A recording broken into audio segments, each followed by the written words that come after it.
Hey guys, it's your boy Cal, and listen, before we get into the video, I just want to take the time to say thank you so much for your support. No matter if you're a YouTuber who takes it seriously and does it for a job or career, who gets monetized, or you're just a YouTuber who does it casually like I do. It can be very hard sometimes. It can be very hard, very challenging to not just make the videos and edit them and come up with ideas, but it takes a lot of motivation to keep us going, like mentally and emotionally, to put in the work, especially when we don't always see the results.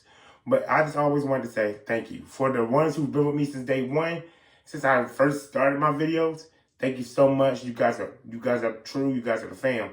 And for the newcomers, welcome. Hi. Thank you. I hope that as you watch my videos, I entertain you. I make you laugh. I make you smile. With some videos I do, I hope I make you think and make you, find something within yourself mentally or emotionally or spiritually that you wasn't aware of before that helps you better in the future or helps you expand your mindset. And hopefully within the videos you watch, hopefully you find something that entices you to join the channel, subscribe. So again, I just want to say thank you guys. Like I said, no matter how many views I get and no matter how many subscribers, I just want to say thank you. Thank you so much for, subscribing to me, because thank you so much for supporting me and enjoying my videos. Or even if you don't enjoy my videos and you just want to support me, thank you so much for the love, you guys. Like, for real, thank you. Please don't forget to like, comment, and subscribe. I know I don't say that much in my videos, and personally, when I watch videos, when I hear people say that all the time, I understand it can be annoying. It can seem forceful and intimidating. But please don't forget to like, comment, subscribe. The algorithm is really crazy. Unless you support the videos by liking them, there's no way our videos can get viewed. But even if you don't like a video, comment down below why. Put a thumbs down so I know what type of videos to give y'all, so I can know, okay, maybe this ain't the video for them. Or maybe, you can tell me something in the comments about how I can make my videos better, or what I said or what I did in the video that turned you off from the video. But like I said, no matter what, thank you guys. I hope y'all enjoy my video. Smile, laugh, relax. Maybe grab a notebook, because the way I talk about certain things, you might learn something. Who knows? But again, thank you guys, and y'all enjoy the video. All she ever say is come and see me for once. Come and see me for once. You don't ever come to me. Yeah. You don't ever come to me. Yeah. All she ever say is come and see me for once. Come and see me for once. You don't ever come to me. Yeah. What's up, you guys? It's your boy Cal, back at it again, and you can see I got my brother with me. Dre was good. Hey, what's up? And y'all know, since I got my brother, that means we about to do another movie. And wow, I've seen this many times. Well, I've seen at least this season quite a few times. Dre, this is your first time seeing it or seeing it all together, right? Yeah. Okay. Yeah, so this is Dre's fatigue, and that's another thing. Even though it's always somebody's first. Not everybody watching everything on time or at all. Like I said, life happens. People get busy and shit. So, but today we are going to be talking about the first season of Young Justice. And personally, this is one of my favorite superhero shows or comic book shows ever. When I think about legacy characters or sidekick characters or younger heroes, this is the foundation I'm setting them on. This is the foundation I'm predicating that on, because I think this was handled so well. It's not perfect. It's a great season, but it's not perfect. I still think there's some stuff they could have done and everything, even years later. But this is how I judge most younger heroes or sidekicks and legacy heroes now, no matter what universe they come from. And I don't know. I like this season a lot. That's my initial thoughts and stuff. But Dre, for you seeing it the first time, what did you think? So, season 1. I will say, I was telling some people I was watching season 1 of Young Justice, and they told me that season 1 was probably the best seasons of Young Justice. Yeah, I would agree. I would Yes, agree. yeah, because I guess as the seasons went on, it kind of like forgot. It wasn't focused on like the main characters anymore. It was mainly focused on like random people just coming in, and then Well. Season 2, kind of. Season 3, more newer heroes, yes. Yeah. And season 4 went back to the season 1 heroes, which a lot of people will say differently than the people you talk to. A lot of people would have preferred for them to venture out into the other people they were introducing, because what they did was basically introduce new characters, but they were just like they didn't like have no like details to explore anything. Like they were just basically a name to fill out an episode. That's all. Yeah. But I would say that season 1 is the best season, and I think season 2 is pretty good. Season 3 is and season 4, I just, like I said, season 1 and season 2 I've seen multiple times. Season 3 I've seen probably twice or 3 times. Only watched 4 once, and maybe like 4 episodes of it multiple times, because the way they did season 4 was very strange. And we'll get into that because we will be doing the rest of the seasons. We might not do them after this exactly because of all of the stuff that's coming out in 2026 between Marvel and DC and all that. Me and Dre have agreed to focus on the stuff that will be coming out and do the precursors to those to prepare for those. So we will be coming back to the other seasons. It just may be later. So I don't want to spoil anything, especially since Dre haven't really seen the series. But I would say that season 1 and 2 were the best. Season 3 and 4,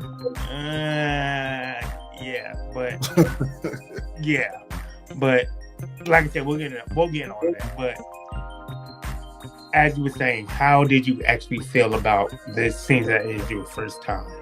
Yeah. But like I said, that I feel like Young Justice. It's not like, I can't remember. I feel like there's a cartoon I watched a while ago that like had the same type of storyline and everything. Damn, what am I thinking about? Teen Titans. Yeah, Teen Titans. So I feel like it's very different from that because it's kind of built like around them learning how to operate and all that. You know what I mean? Like figuring out their powers and like figuring out how to work together, trust themselves, and things like that, which is very similar to Teen Titans. But I just felt like it was different in a way, just kind of like the style that the show had.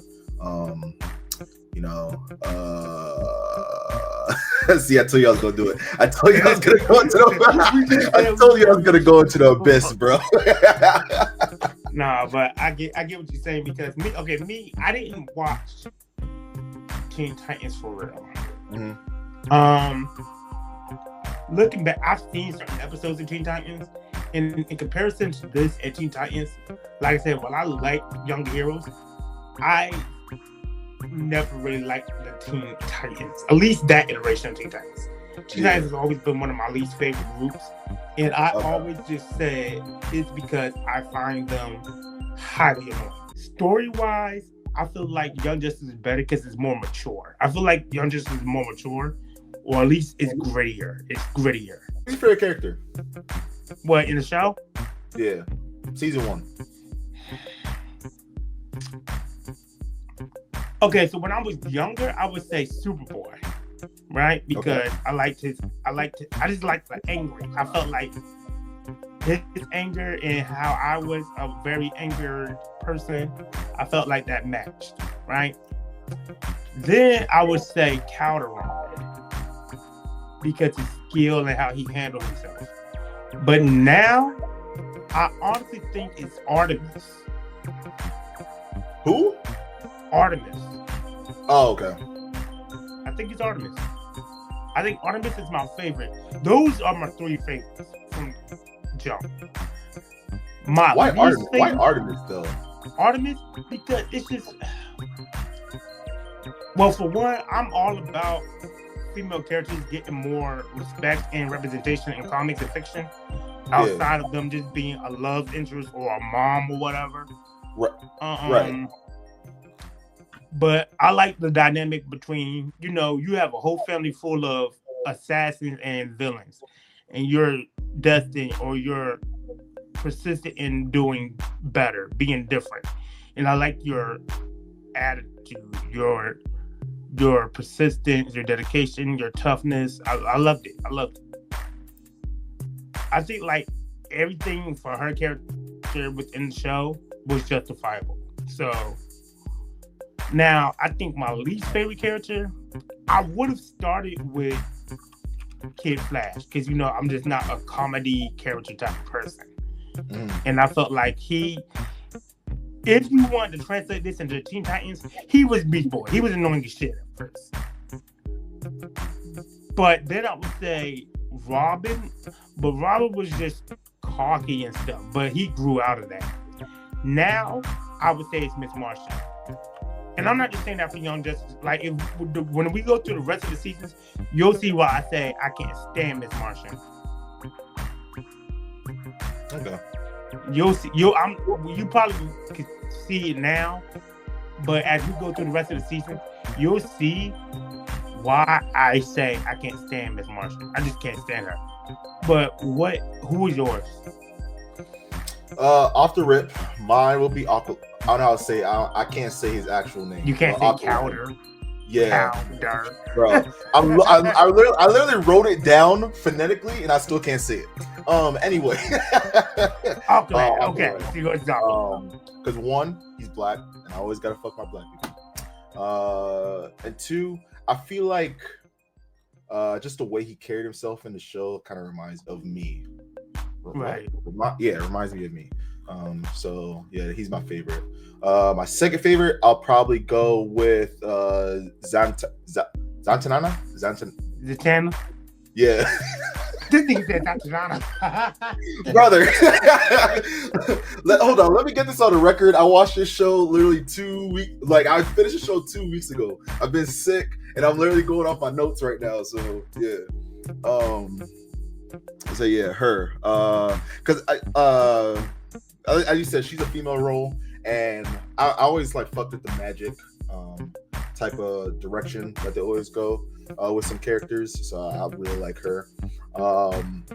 Artemis, I don't know, because I'm not a fan of like the Green Arrow type characters. Like, they don't really be doing nothing. They just pew.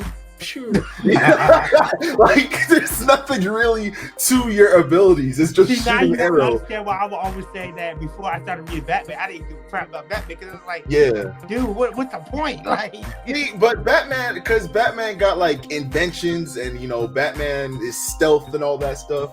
Like, Batman at least is a step up from there. But like Green Arrow, like, yes, they can be whooping ass and they're assassins or whatever, but like all you got is your arrow, and you hope you have that arrow that you need to do the job, because if you out of arrows, like, shit, what am I gonna do? I can just see all the comments we're gonna get in this video be like, but Green Arrow is just the less intelligent version of Batman. I don't get it. I can see everybody can see why. So yes, he is. He is literally the less intelligent version of Batman, but he needs more.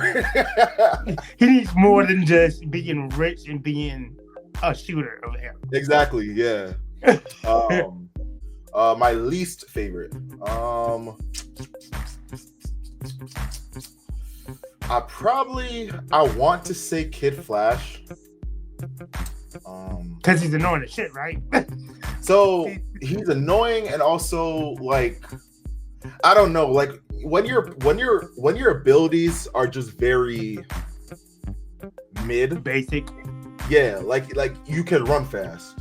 Cool. All right, he can run fast, and like he can manipulate certain things, etc.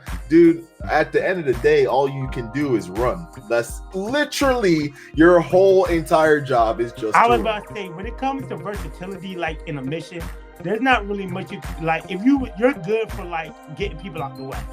That's what I'm saying. Yeah. So like, because he's not even great at fighting. He literally focuses on running fast and punching them fast to get himself out the way. But you're a great distraction. That's what it is. Exactly. He's a great distraction, but he's not like the main type character to be like, oh yeah, I'm gonna save the day. Brother, right. That is not your job. Oh, okay. So as far as Zatanna goes, this was my first introduction. Like watching the show, this was my first introduction to her. Right? Because she's in comic wise, she's been around for a while. She's had relationships with Dick, relationships with Batman. She's helped Batman be a part of Justice League Dark and all that. Say that again. Had relationships with Dick and Batman. Okay. Oh no, because she's the older in the comics. No. You're good. You're good. It's just what you said. I don't think you caught it. You said relationship with Dick. That's his name, Dick Grayson. I know, but in my mind, bro, let's not be childish right now, okay? Oh, it's like, what did he say?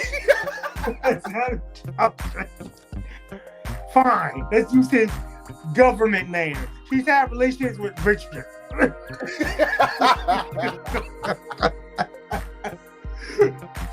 But I've never been just like I'm not a cosmology person when it comes to comics. Like I'm not a space person when it comes to comics. I've never really been a magical person either. I don't know. I've always liked the street level type of stuff and like sidekick stuff. But I like how they handled her character in the show. I like how they did that. So I'm going to say she's like my favorite, but she's not my least. You would think that my least favorite would be Rocket, right? Because she only had like one episode. But the way she was portrayed, I actually liked it. I just wish we would have got more of her. Rocket.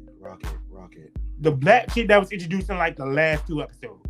Oh, the one who kinetic. The kinetic bubble girl. Okay. Yeah. But honestly, this was my introduction to a lot of characters for the first time. Like, I knew Superboy existed, but not in this type of format. I didn't know Miss Martian until the show. Calderon was created for the show. Mm-hmm. Through the show, he was brought into the comic books. And they did a few things with that. Like they changed his origin is pretty much the same. I guess a lot of people had the name problem that you do and couldn't say Calderon because they changed his name in the comics to Jackson. Like, brother, listen, we are not gonna do. I'm not telling you this every day. Your new name is Jackson now.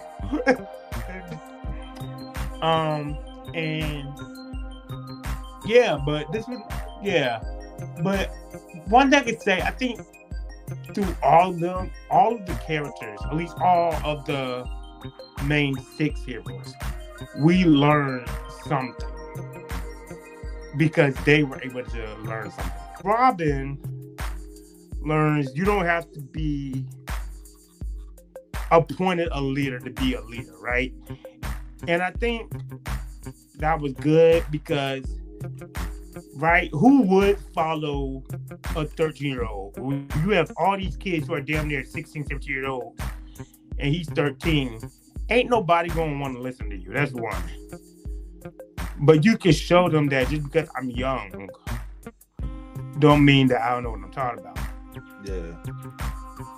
Right? And I liked how he grew into that because that was one of the problems I had with him. I was like, just because you trained with Batman and are his adopted son and everything, don't mean shit. Don't mean shit to me. Like, what makes you qualified outside of that to being a leader than just thinking that you're good enough because I'm Batman's son and Batman is Batman. So that's Batman, nigga. You're a 13-year-old kid. Well, Artemis' whole thing was about following in her own footsteps, which is something I feel like everybody can, deal with because, especially when it comes to their parents, because a lot of parents want their kids to follow in their footsteps or do something that they want them to do. But you got to be able to walk your own path while still trying to pay homage to your family legacy, I think. Yeah. She carried like that, oh my gosh. She carried the weight of all that, the baggage her family was carrying. Yeah. Especially your whole family are villains, really, like your sister, your dad. No, I do wish that we would have got more on her mother though, because her mother got out to life. Now I want to know if her mother got out to life after she lost her legs or before. Because I feel like that would be a very important detail to help Artemis choose whether or not she should follow or not. Right. If she should be a hero or not, because this should be like, well, you chose this because of the consequences. I can see the sacrifices and the risk versus this, oh, you just chose to stop just to stop. I feel like those are two different things. Yeah.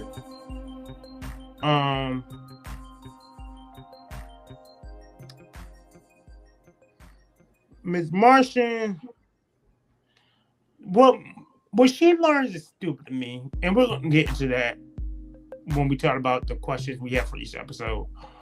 Because what she learns is basically, she learns a few things, but I think the main thing she learns through the plot of her being a potential mole is that beauty isn't skin deep. Beauty is skin deep, not outside. Which I think is dumb for her, because one, you're a shapeshifter. So you should know that beauty isn't really based on physicality, because your physicality can always change. Right. And then secondly, I'm going to say this right now. Her whole thing, the way she tried to cover up that she was a white Martian by saying she didn't want people to find out she was white Martian, and she chose a new form, and her form was just a bald green humanoid Martian, was dumb. Who the fuck cares? You look humanoid as hell, and you're just bald. Bald chicks are hot. What the hell are you talking about? That made no fucking sense. I was like, are you serious? And then for them to be like accepting of that, I was like, what? You have the scientists on team and the so-called detectives. Ain't none of y'all gonna question how fucking basic and simple that answer was. Yeah. Like, no one's gonna question. That's what you were ashamed of. That's what you were really. Are you serious? Especially with them being teenage boys. They're full of hormones. Ain't no one gonna give a shit that you don't got no damn hair. Are you serious? I can stand it. So I think more for her, it was more because with her being an alien in a way. Well, she was alien, but she tried to hide behind this perfect image of like what people would expect her to look like, so people would like her. And like you were talking about, I think she identified like, you know, it's not about the outside that matters, because I think she realized like her identity matters, and like her hiding behind that image is kind of holding her from being real with the team, and she had to develop that trust with them, and obviously they had to develop that trust with her, which still doesn't make sense. Look at who you work with and who this team consists of. You have an Atlantean, you have a Kryptonian, you have people in the Justice League, your mentors.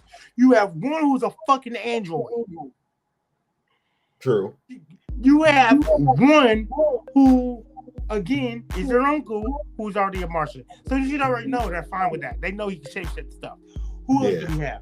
We have two humanoids walking around with hot wings on their back.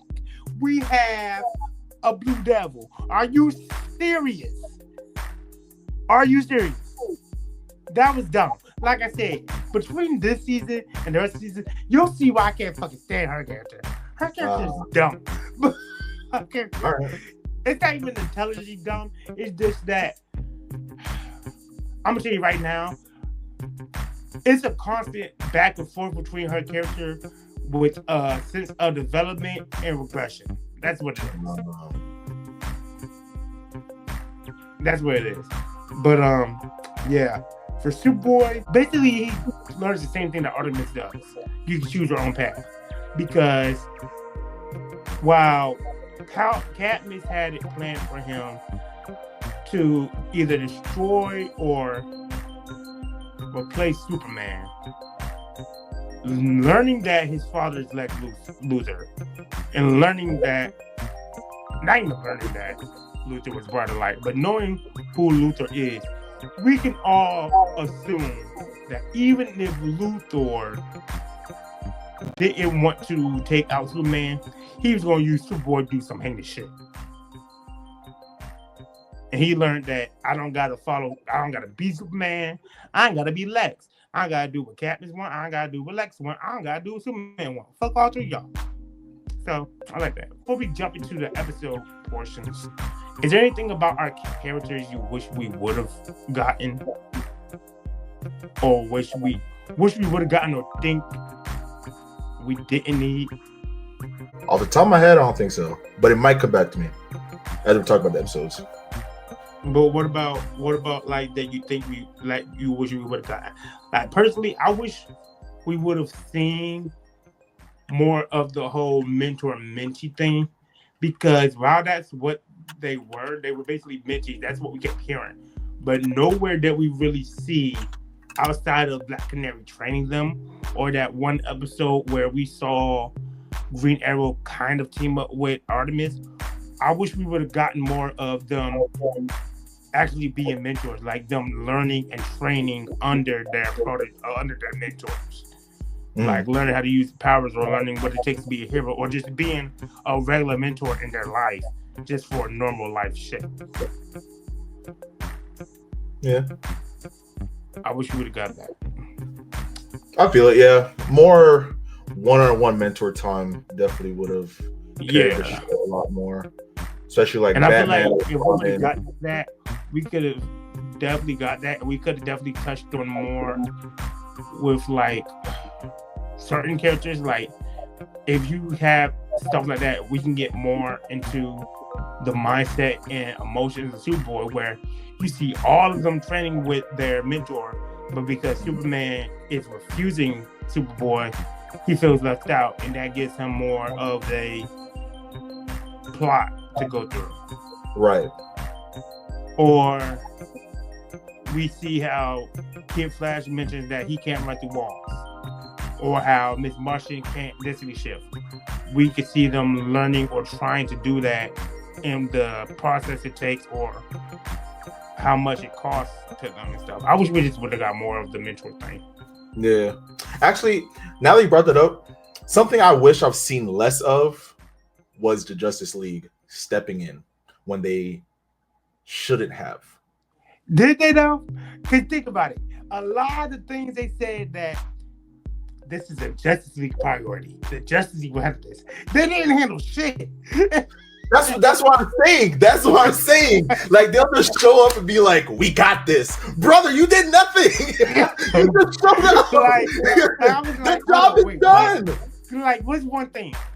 Red Tornado is a league priority, but y'all ain't telling us nothing. Here goes the team, which, by the way, is a stupid name for that team. The team. You're gonna call the team. That's dumb. But the Justice League will handle Red Tornado. No, they didn't. Stop fucking lying. Yeah. Bro, you just want credit, bro. You just want credit. or an Arrow is a league member now. The league will handle him. No, fuck he did. The team did. Stop saying y'all got stuff. Y'all don't got nothing. Y'all don't got. They made the league seem very incompetent. But speaking of the league, one thing I wish, two things in the league outside of the whole mentor thing that we would have seen.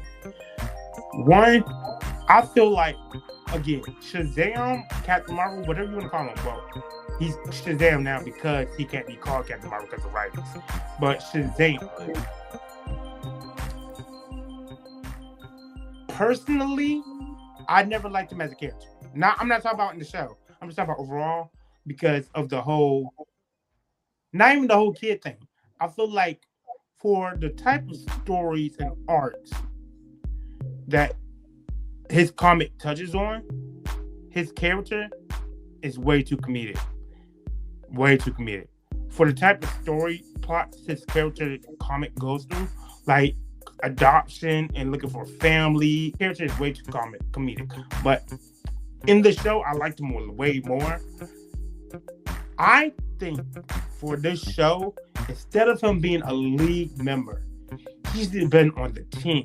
And if not an active member of the team, he should have at least been like the liaison between the team and the league. Or like the older person on the team who is the mentor, who is the one in charge to teach them. Or actually make him a member of the team, seeing that even though he's in a grown man's body, you can obviously still see the young 12-year-old Billy Batson inside of him. And he spent a lot of time with the team anyway. I feel like he should have been on the team. I agree. That, and when it came to the league of like recruiting more members, that episode where they was going through recruiting, I feel like for the members they should have recruited, the only person I think deserved to be up there was Dr. Fate, because we saw him intervene and stuff more and more. I feel like for every other member that they put on the team officially, we should have gotten at least some moments around the time of the episodes where the league had to handle certain stuff around the world, where we got to see more and more moments where those particular members that they ended up recruiting had some time to work with the team or work and show more of what they do or how they contribute, like we saw with Dr. Fate, if that makes sense.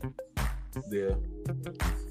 And then the only other thing is, I wish we would have saw more of a recruitment process with the team, because the team, they just say, oh, here's a younger hero, here you go. But you can still make it where you would have to prove yourself to be on the team to show that you're not a threat. I mean, these are younger kids. You want to make sure that the younger kids are safe. It seems that you already have a potential mole or whatever. You want to make sure you're not adding more danger, because a lot of the kids, now that I'm looking at it, I can see why Roy suspect them, sort of, because they came out of nowhere. So you may want to have a program where you register them, or, you know, put them through a trial basis or something, instead of just saying, here, you're joining the team. Yeah. But yeah. But going into the episode portions, so we could start talking about our questions. In episode 1, it's explained that the main base of the league is the Watchtower. The hall is basically their pit stop for earthly meetings, or a way for them to zeta to the Watchtower from Earth, which makes sense.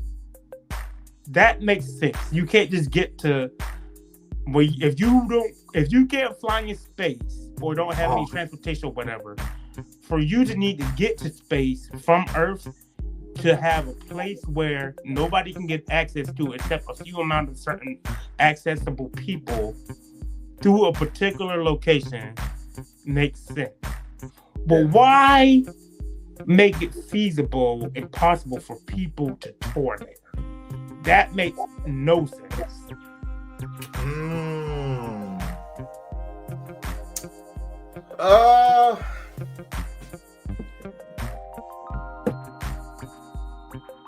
That makes no sense, because if you are planning to keep that, let's just assume someone got access into that base amount. They hijack the data tubes, hijack your codes or whatever. They get to the base, boom. Or, villains decide to attack there because you made the Hall of Justice open. That makes no sense. Wait, are we talking about the Hall of Justice or the Watchtower? The Hall of Justice. Oh, we're talking about okay. Because, like I said, the Hall of Justice being the pit stop place for earthly meetings, or a pit stop place for them to get to the Zeta Tubes, to get to the Watchtower, makes sense. But it makes absolutely no sense for the Hall of Justice to be a place where people can tour and stuff, where anybody can get into it. That's fair. I don't know. I kind of see it like, damn, what's that place that controls everything? What's that place in DC? Come on, Andre, you should know this. I'm about to say, don't ask me, nigga. You in the military. There it is. I know. My job, the Pentagon, right? The Pentagon got everything in it. Like it's the place of the Department of Defense and whatever. But like people can still tour it whenever they want. I think it's just more like what can I say? It's more of a symbol more than it's a strategic hub. It's like a big PR move because the public, they can tour it, they take photos, and they can kind of see the transparency on like what happens when everything unwraps like that. The Watchtower, because the Watchtower, I was about to say, but are they really seeing everything that really happens in the conspiracy? If the stuff is really happening on the Watchtower? See, so that's the thing. Right? So you're giving them, like, naturally you have to give people just a slither of stuff. You can't just like keep stuff from people, because naturally they're gonna be like, yeah, I want to know what's going on, so you have to give them at least a bare minimum of something where it's like, cool, I can see it, I can feel it. All right, this is fine, this is safe, this is something that I'm comfortable with. Because if it's something where like they couldn't, like, cool, there's this big ass satellite orbiting the Earth that no one can access. What do you mean? What is this satellite? What? Like, honestly, people are going to freak out. Like, I don't care if Superman himself lives in that satellite. What is that satellite? So you giving them like at least the slither of, hey, you can't see the satellite, but you can see the Hall of Justice, is something where it's like, you know what? Maybe they're not bad people. They're here for us. They're just like us. They're not. They're not at all.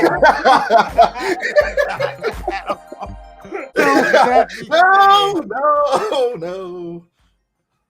Okay, I guess that's fair. Oh, yeah.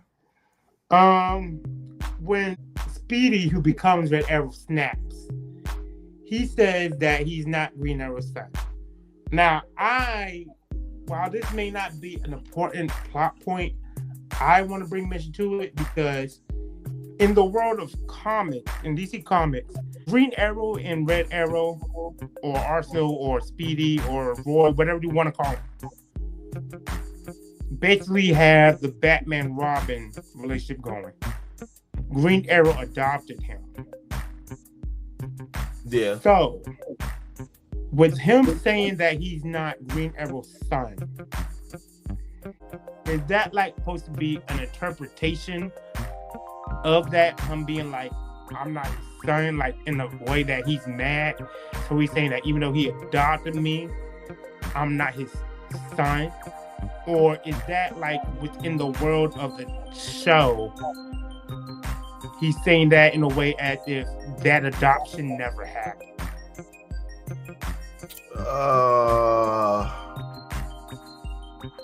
Honestly, I feel like when that happened, he wasn't necessarily like saying that adoption never happened or et cetera, et cetera. I think it's because at that point in time, he was so tired of being seen like a sidekick. He wanted to stand on his own.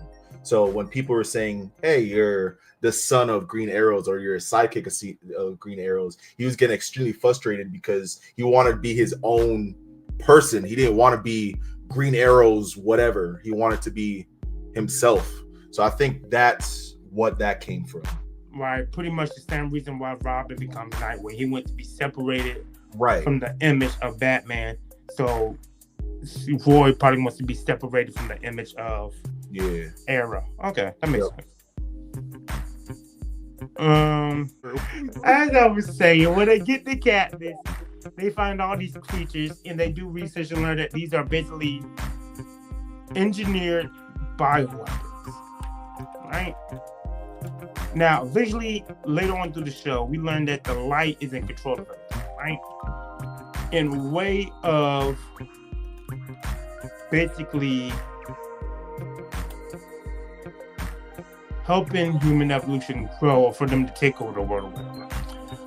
Are these bioweapons made in order for them to have like an army of sorts when they take over? Or for them to basically attack the world in a way where enough harm and stuff can be caused to the point where the Justice League team can't handle them, so that the justification of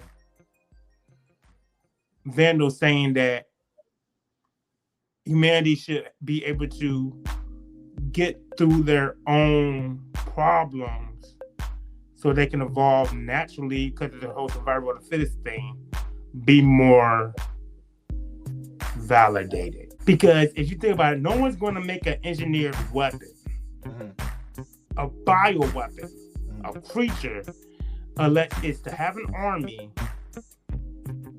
as a guard for a war or for some type of attack purpose.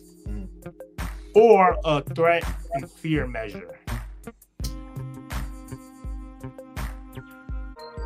I want to say the second one. Like, it's more, they were creating an army to, like, how can I say this? I think the ultimate goal that the Light really wanted to do, where the long-term goal was to control power on every level that they had. So it means like heroes, politicians, and even like the general population, right? I think they just wanted to manipulate everything and just wanted to clone people, replace the people what they need to, and have people in those positions.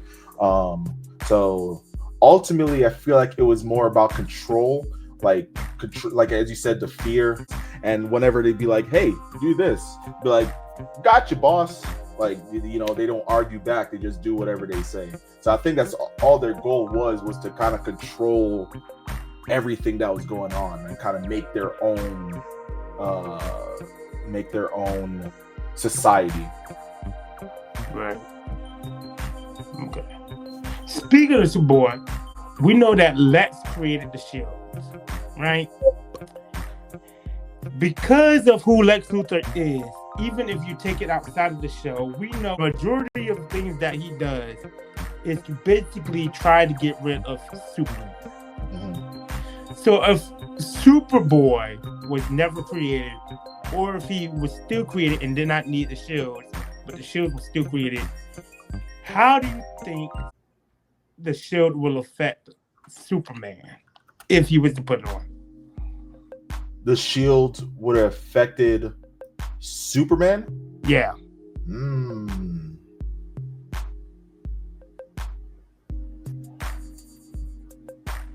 I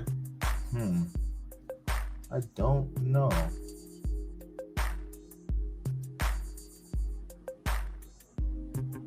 I think logically, the only direction it would go is that maybe Lex has a way to reverse engineer it somehow to the point where if you put it on a Kryptonian that already has all their abilities, it's like kryptonite to them and it takes away their powers or weakens them. Mm-hmm. Or the reverse, it'll overcharge the abilities. Like giving him too much solar radiation to the point where his powers are out of control, where he can't control his powers, or he goes dark and he can start, going havoc, point where Lex could be like, see, it's like I told you all along. He can't be trusted. We do need to be against him and all of that. That's the only way. Well, so isn't the shield made of kryptonite? No. It's not? I thought it was. It's not. No. Or it's like kryptonite based. We're not told how it's made.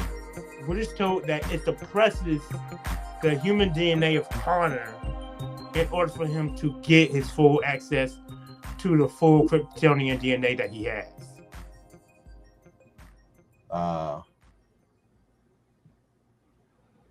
Yeah, I think about it might hurt him. At least in that sense, like you said, the logic, it would be like if Superman picked it up, it'd be like, what the fuck? Yeah. The fuck type of shit is this? Let's come out over and be like, see, with Superboy, he's partly mine. I don't want to disrupt anything that's mine. Right. But you You got shit to do with me, so I could care less. You got shit to do with me, so Lex assumes that Match, who is the first Superboy clone, is unstable due to him not having human DNA, which means he has all the powers, but psychologically he's not there. Mm-hmm. So with that being said, that would mean that in that sense, Superman must have some type of human DNA with him. Because with that logic, with what Lex is saying, Match being purely Kryptonian with no human DNA made him so unstable that he's angry all the time. But seeing as how we never see Superman in the show as psychologically unstable or angry as Project Match, that basically is contradicting what he's saying about Match. It's saying that, okay, well, if Match is angry because he has if Match is angry because he has no human DNA, then that must mean that Superman has some type of DNA that is human in him, right? Or is that me thinking about it way too much?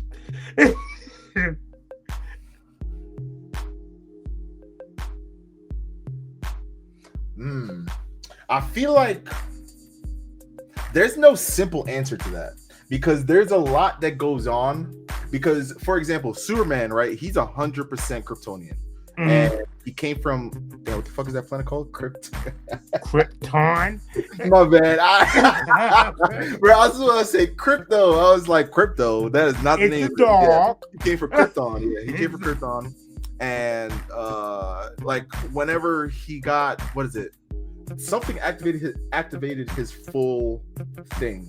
The solar sun. Radiation. Yeah, the sun. Yeah. The sun. So the sun. Man, let me get this, man. I don't be watching all this like you, bro. All right, so it supercharged his biology, right? So there was that. Project Match used 100% Superman's powers, or Superman's DNA, so 100% Kryptonian. But you also gotta think like, okay, cool, he's Kryptonian on Earth, and he wasn't supercharged by solar rays. Superboy, he was half of Lex Luthor's DNA, half of Superman's DNA. So I feel like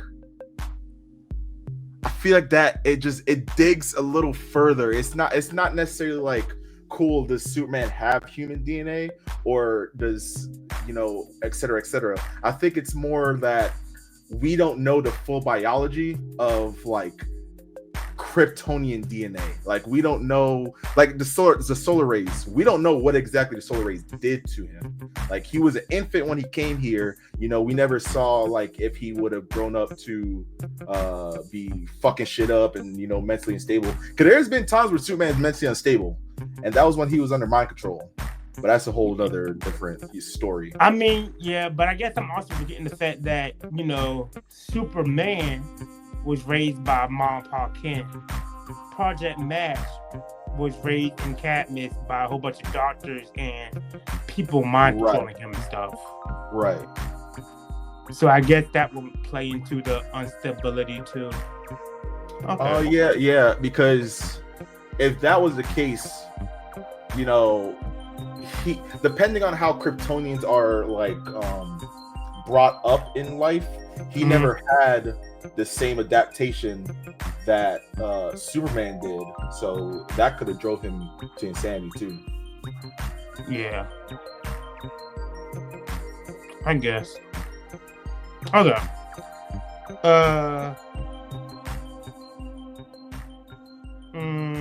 When Double X, whatever the fucking nigga is, the one with the horns that was helping Superboy. What were the repercussions in the aftermath of Project Cadmus not only finding out that he was taking the genomes, but hiding them as well? Because you gotta think about it. They was on this whole investigation like, oh, some of the xenomorphs are missing. Someone's been taking xenomorphs. We gotta get to the bottom of this. And here you go. You got one of your most trusted people, so-called, working there, who's taking these motherfuckers, hide them, and making them a city. What is the aftermath and the repercussions of that? Well, one, he became a target because of what he did. He betrayed the light.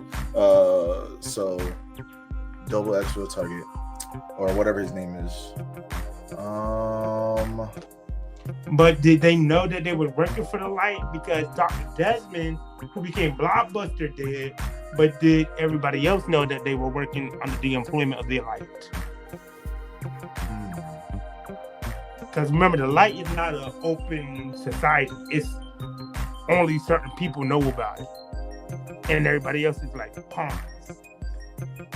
I don't know. It's kind of a interesting question. All right, let's talk about episode 9. Actually, hold on. Yeah, actually, let's talk about episode 9. What is up with these people? Either one, getting their minds erased, or two, being mind controlled. Episode 9. I feel like that's like a DC thing. Yeah, that shit. I always have. You got fear gas. You got Joker Venom. Yeah, so it's like, bro, when are people not getting like mind altered and stuff? Like, what is going on? All right, so the mind wipe. So obviously, episode 9, they discovered they'd forgotten a couple months of their lives, right? And then they enlisted Miss Martian to try to recover their memories. Do you think? So obviously things were different between them because they lost their memories of like how they grew together as a team. Like they were. It was before that point. So do you think that the memory wipe showed their true sides for each person? What do you mean, like their true intentions? Yeah. Well, not even like true intentions, but just like their true nature. I feel like when you talk about something like someone's nature, I feel like that's more of an empathy thing than a telepathy thing. Because empathy is so. If you're talking about someone's true nature, you're getting more into how they feel and their philosophy and stuff, and that's more of an empathy thing and telepathy. Now, we did hear that Artemis requested McGann not to go too deep and only look for the stuff she wants. But we also learned in one of the episodes that McGann's mental powers are way more advanced than we all originally thought.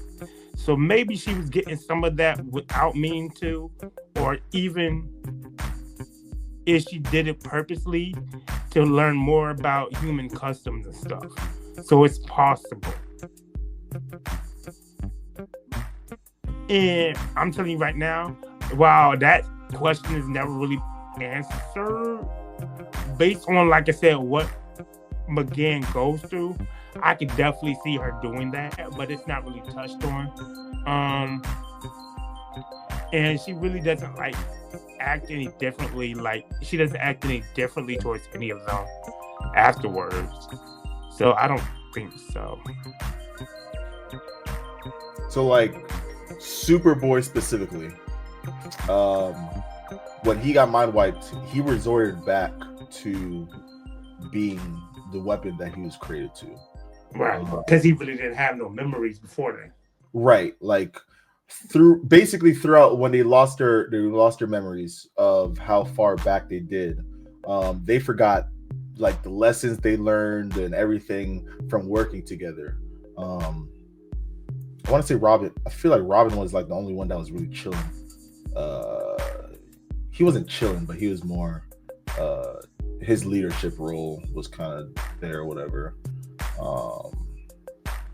Kid Flash. Kid Flash. Like, in regards to the question about if she got more, I feel like if anything, if she did get more, the more she would get would be from Artemis and Calderon. Why? Because we learned that 3 or 6 months ago, he was still in Atlantis. He wasn't on the surface world yet. Yeah. And we learned before Artemis helped them with that one mission, she wasn't around. So you will possibly get more on her too. And we all know that Superboy didn't really have anything. Outside of that, you will get stuff based off of Wally, who seems very open. And you will get stuff based off of Robin in his time with Batman in Gotham City. That's about it. So 11, so 12, 13, 14, 15, 16, 17, 18, 19. Oh, that's the one where all the adults disappeared. That one was just an interesting one. That episode was written because I was like, this, out of all of the plans the Light had, this one had got to be the most redundant. It has got to be the stupidest one. Because it's like, any way it goes, what is your plan here? Because in one dimension, you have no kids. But you still got the league. And it seems that the league is supposed to be more professional and put together than the team. They can cause trouble. And in another dimension, you got no adults, but you still got the team. And you're saying that the team keeps interfering. Even if you took away those kids, I'm pretty sure around the world, you still have other younger heroes who either are trained or are learning to be trained. And even if you take away the league, you still have other heroes who aren't a part of the league. So anyway it goes, if your plan is to make a world where no one can interfere, your plan fucking sucks because someone's going to interfere altogether. True, yeah. So exactly what was the plan there? What? And I think they said in that episode that the plan all was to get something from Star Labs, get whatever they got from Star Labs or whatever. But if that's the case, did you really have to split the dimension into two and do this whole magical thing? You could have just, like, I don't know, set a chain of fires or rob a chain of banks or something. Like, you could have do something a little bit easier. You had to split the fabric of reality just to get a piece of technology from a building that's in one dimension. Yeah. That had to be like the most absurd plan ever. I was like, okay, fun episode, but plan-wise, as a plan, it sucks. It sucks. True. Feel when they replaced Red Tornado with Captain Marvel? Well, you mean as a den mother? The den mother, yeah. When I first initially saw it, I didn't really have context for Captain Marvel or Shazam, as he's called now. So I really didn't care. Then when I seen it a few more times, it was like, okay. I liked it because Shazam has a personality as opposed to Red Tornado. But now, I don't really have an opinion on it. I think my opinion is still the same because Red Tornado, the ideas of an artificial intelligence robot who wants to be a hero is interesting to me, but only if it's like this. Because if you were to compare Red Tornado to someone like Vision, I can't fucking stand Vision. Vision, when I say Red Tornado has no personality, no. Vision has no personality. Vision has the personality. Okay, how did we get to Marvel? No, I'm saying like if you were like I'm saying like why I like artificial intelligence robots and not comparing Red Tornado to Vision. What I'm saying. Oh. Yeah, I'm giving you my reference. Like because for you to want to looking at Red Tornado knows he's a robot. He knows he's a robot, and he wants to learn what it means to be human. But for you to be a synthezoid like Vision and not want to learn how to be human, but all of a sudden you are basically, I'm a robot who's in love with this woman, and we have kids and all that. None of that makes fucking sense. It's confusing. I like how they do it with Red Tornado, though. And I like how Red Tornado is versatile because within different medias, we see him go from what he is in Young Justice to being like a drone created by the military. I like stuff like that. So, but like in the context of him replacing Shazam as Den Mother, I didn't mind because we didn't really see Shazam. No, we saw Shazam be more active and more influential on the team. Red Tornado really wasn't. He was there watching the team, but you didn't see him like really offer anything. So I didn't mind. So I don't know, because I feel like there's a difference between like Red Tornado. He was like, as you said, he was a quiet mentor. He was just, made sure they handle the stuff they needed to handle, and that was about it. When Captain or Shazam got into the role, he treated them like kids. He didn't treat them like heroes that they wanted to. That's when he started like questioning Aqualad's leadership and everything. So, but you gotta remember that technically he is a kid in a grown man body. Exactly. So how are you as a kid in a grown man's body going to treat other teens as a kid? Because while he's a kid in a grown man body, he's a kid in a grown man body with the knowledge of a god. You better treat me like a peer, homie. You're not treating me like I'm some 2-year-old kid. Hey, go give me a juice box now. We're not doing that. What did they say as a Thor? Give me a juice box, biatch. Nah, but I get what you're saying. Speaking of Red Tornado, how did you feel about his family in connection to Ivo? Not Ivo, but Tio. Yeah.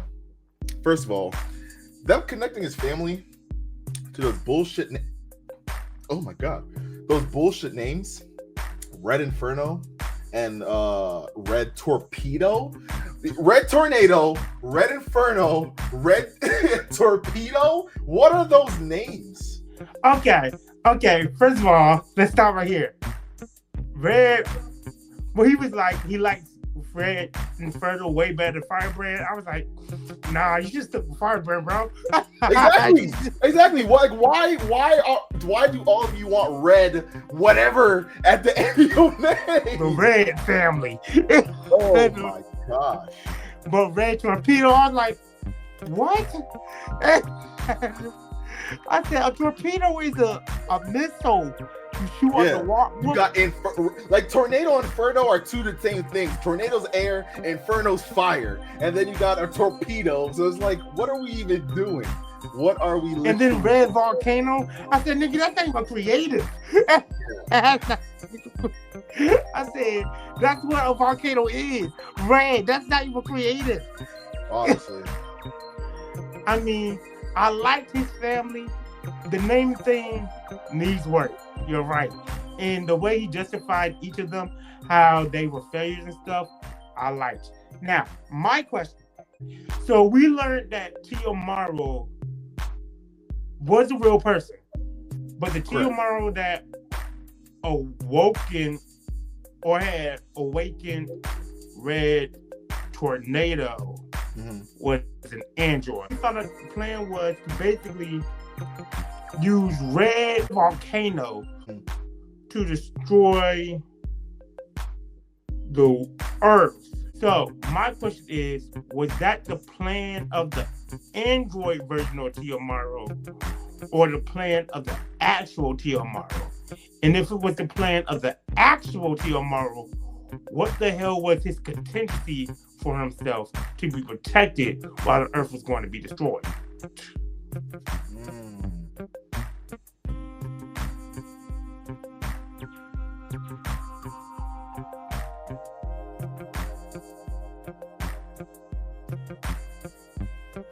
I want to say that was the plan of Tiyomaru. Which one?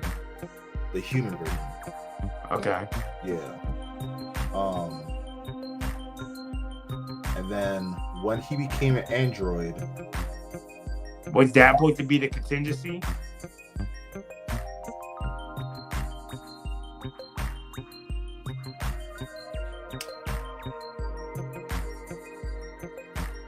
Because if your plan is to basically activate all the volcanoes in which the atmosphere, hemisphere, or whatever will be unbreathable and everything for humans to survive, and you're a human, that's kind of dumb if you don't have a contingency. So is your contingency being the android now, like placing your consciousness and stuff into the android body?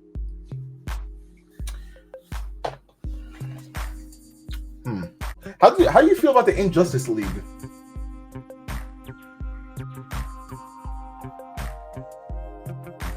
Okay,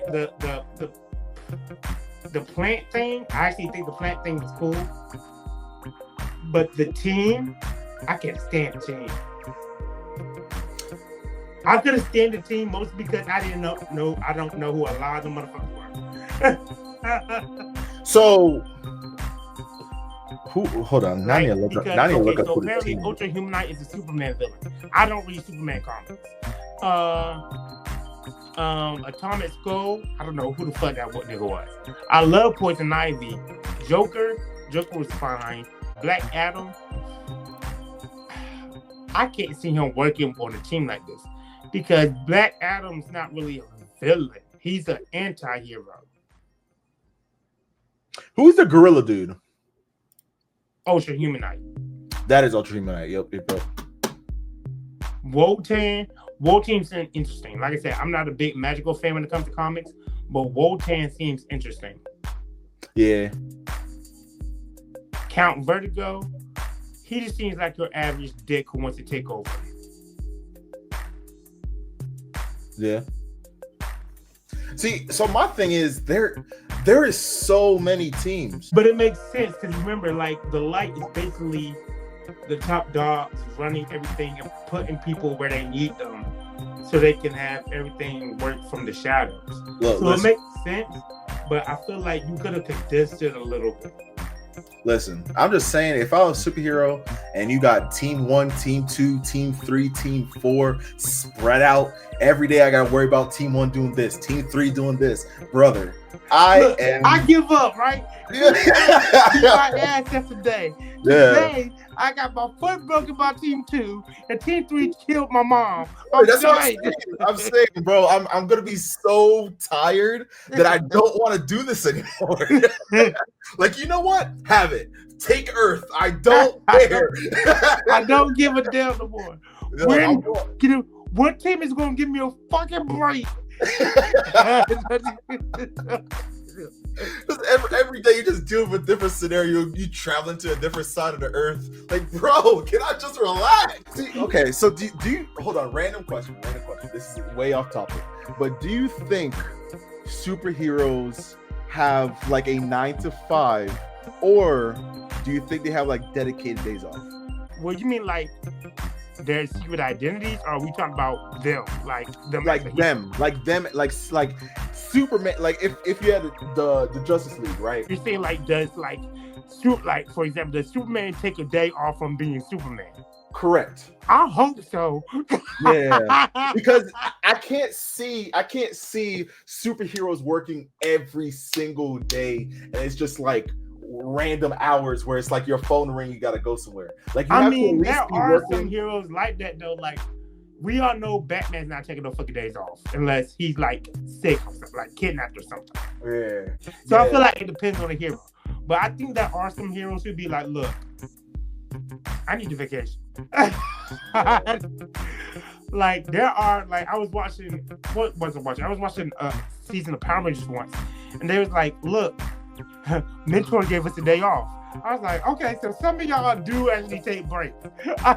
Or they try to. Because even when they had the day off, people were attacking and they decided to go save the day. I said, so y'all try to have days off. There's actually one. Watching the news like it's burning down. Man, I am not getting that. Look, hold up. Downtown North America. Damn. All right. What else? The anti-villain league and the separate society are attacking a bunch of random kids. Aren't you gonna do something? Nope. It's my day off. Change the channel.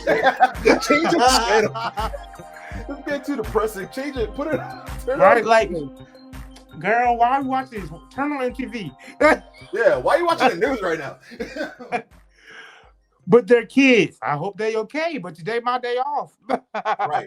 Because you're telling me like Spider-Man, for example. Because I just watched what movie was the last one? Far From Home? No, not that one. No Way Home. No Way Home. Yeah, I just watched that again this week. But you're telling me that this man, the only protector of, let's say, Brooklyn, because he really is the only protector of Brooklyn. You're telling me this man is protecting Brooklyn, and he goes to school, he has to sleep, he has to do homework, he goes on vacation to fucking where did he go? Britain? No. Where did he go? Well, you talking about he went to DC. In Far From Home? He went to Italy. Oh yeah, Italy, yeah. So you telling me all those times this man is still doing his superhero responsibilities in Brooklyn with great power covers? Nah, bro. There's some things that are happening which you are just not doing, bro. Like, I know. Are there? I'm just saying, I would need a break. I'll be like, I'm not doing this. That's what I'm saying. You'll have to, like, you at least have to like pick and choose what's important for you to get involved with and what's not. Like, yo, right? Like, if you was like, there's a robbery, what they robbing? A bank? I ain't got time for that shit. Yeah, exactly. Yeah, there's a building on fire. That's what we got police for.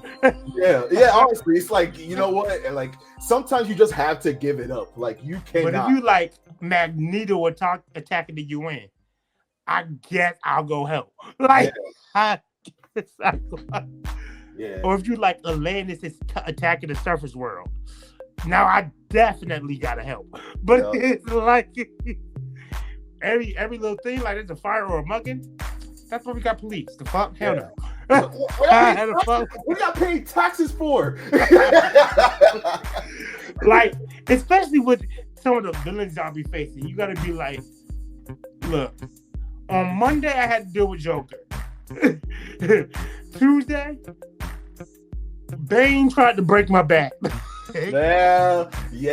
On Wednesday, Green Goblin drops my girlfriend off a bridge. I don't got time for this no more. Yeah, like you're gonna have to take a day, especially if like you the day before, like hours before, you dealt with like Bane, right? Because you know Bane's gonna fuck shit up, and then you got like a bottom tier villain, which is like, right, you got like I'm Backshot the Leaper or something. Yeah, I'm not dealing with that. Dr. Penguin, what the fuck?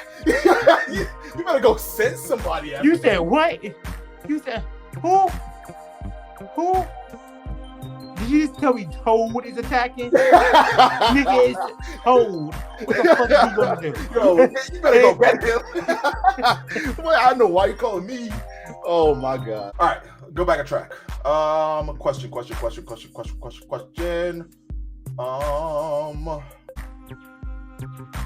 Here's a good question. Not an important one, but something that I picked up on. How did Connor and McGann get enrolled into school? And here's why I asked, right? Miss Martian has only been on Earth for 6 months. And they say that while she may look like a teenager, she's about 40-something Martian years, which means Earth years. Mm-hmm. Superboy is literally less than a year old and is a clone. He has no social security. He has no ID. He has no formal education. So how in the hell, and I don't want to hear nothing about Batman hooked them up. I don't want to hear that shit. How in the hell do they explain this in universe that they got enrolled in school? I'm assuming the Justice League would have set them up. Fine. I did not want to hear that. Yeah. Because... So honestly, because I feel like if the Justice League is operating at the capacity that they are operating, they would have ultimately the power to do whatever the fuck they want when it comes to like stuff like that. Because you tell me the Justice League, they got a whole satellite strewn to Earth, and then you got the Hall of Justice, and you don't have like an agreement with like at least America to be like, yo, I'm gonna just create some birth certificates and some social security numbers and just give it to my people so they can be good. Fine. Fine. Yeah. At least Batman.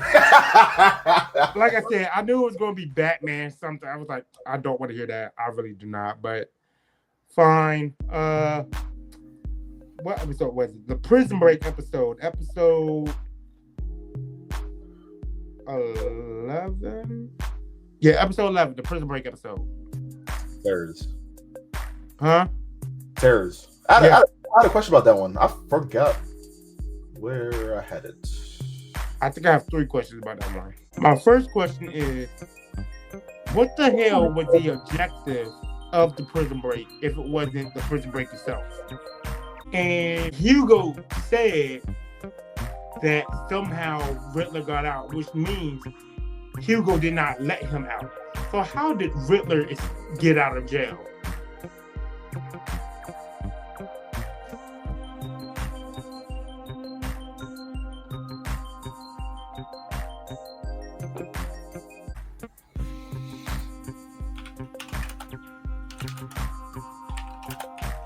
The only thing I could think of for the villain to break out, not like how they did it, but the only reason behind the Prison Break that I could think of was,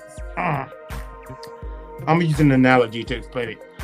Are you familiar with the Old Man Logan story? What the fuck is that? Wolverine. Oh, yeah. Old Man Logan. Yeah. How in that world he accidentally killed the X-Men because all the villains switched their usual enemies and all the villains attacked the world at the same time, pretty much. Mm-hmm. That's the only reason I could think of them trying to break out of prison, all of the villains at the same time, so that all of the villains inside of the prison could cause havoc and stuff on the world to the point where the entire league will be overwhelmed. That's the only thing I can think of.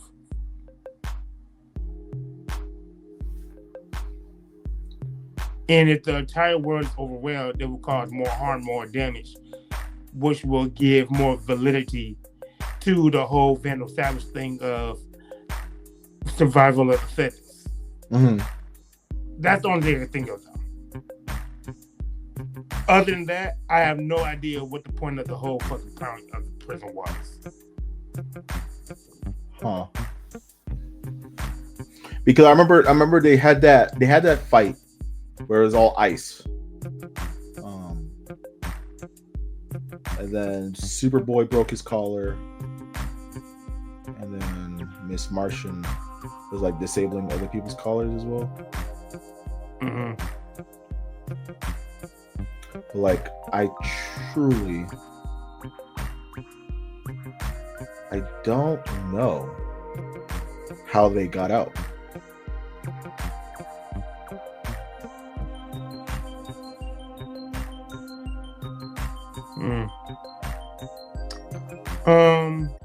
We know that Ocean Master is on the light. Mm-hmm.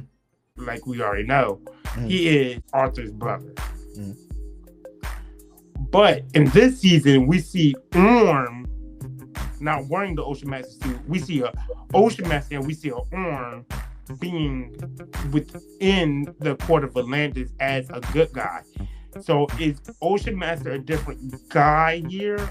Or is it Orm and he's tricking people? That's something that was never clear to me, no matter how many times I watched this. I want to say they're the same person or same. He's just tricking people or Yeah. doing whatever. Okay. Yeah. In the ending episode, we learned that Batman knows that Red Arrow is a clone in the traitor, right? Mm-hmm. Is this information he acquired before the Starotech programming, or is it something that the Starotech programming gave him as in that Vandal Savage let him know that that's what really was going on as a way for him to tell the team in order to destabilize them further?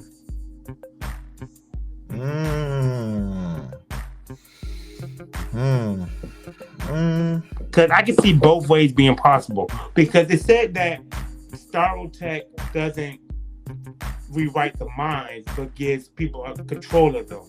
But we also know Batman is the world's greatest detective. So I can see both happening, but which one is more likely in this case?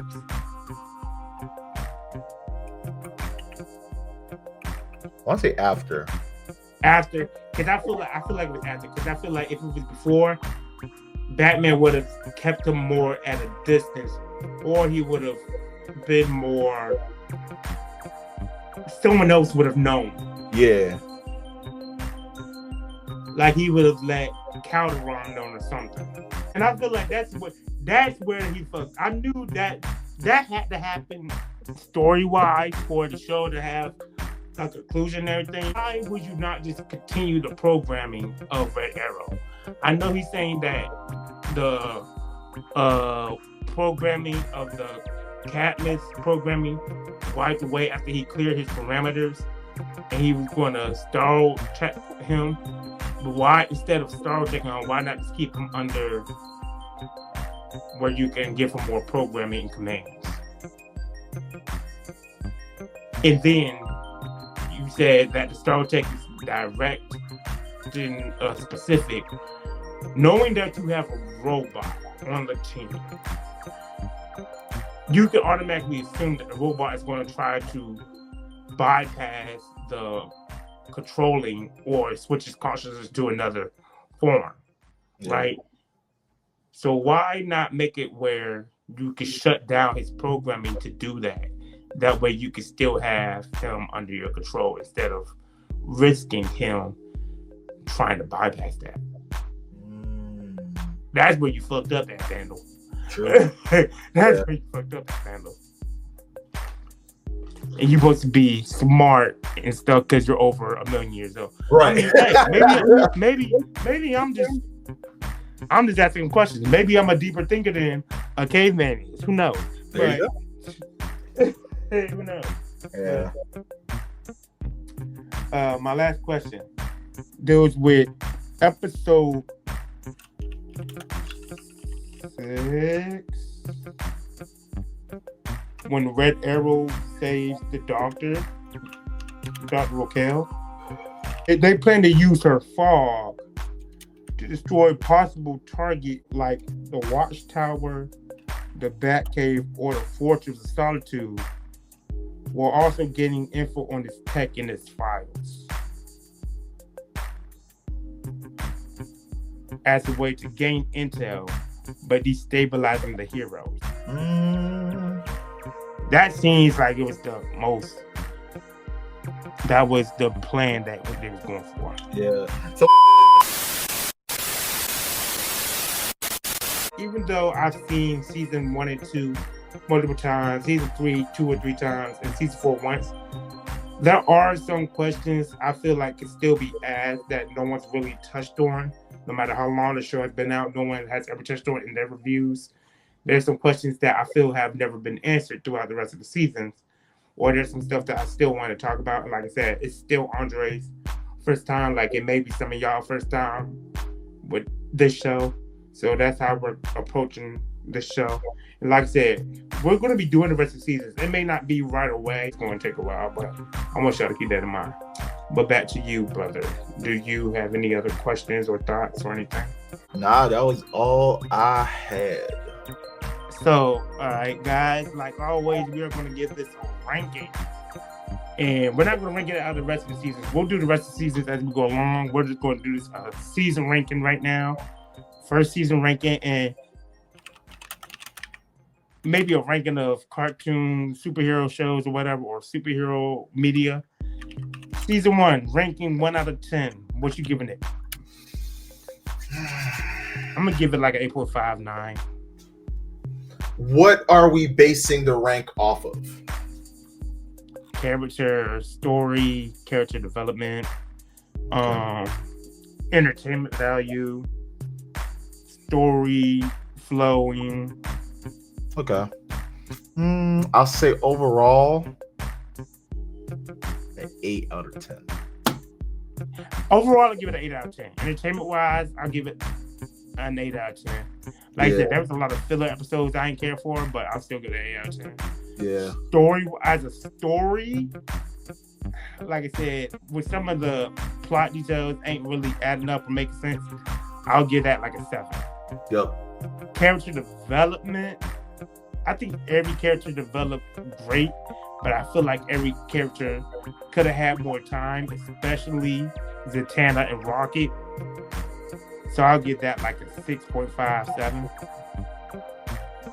But when it comes to like superhero cartoons, I think out of like 1 out of 10, I'll give this. I think it's still up there. I think it still holds compared to most superhero cartoons we have. I'll give it like an 8 or a 9. It's fine. Yeah. All right, guys.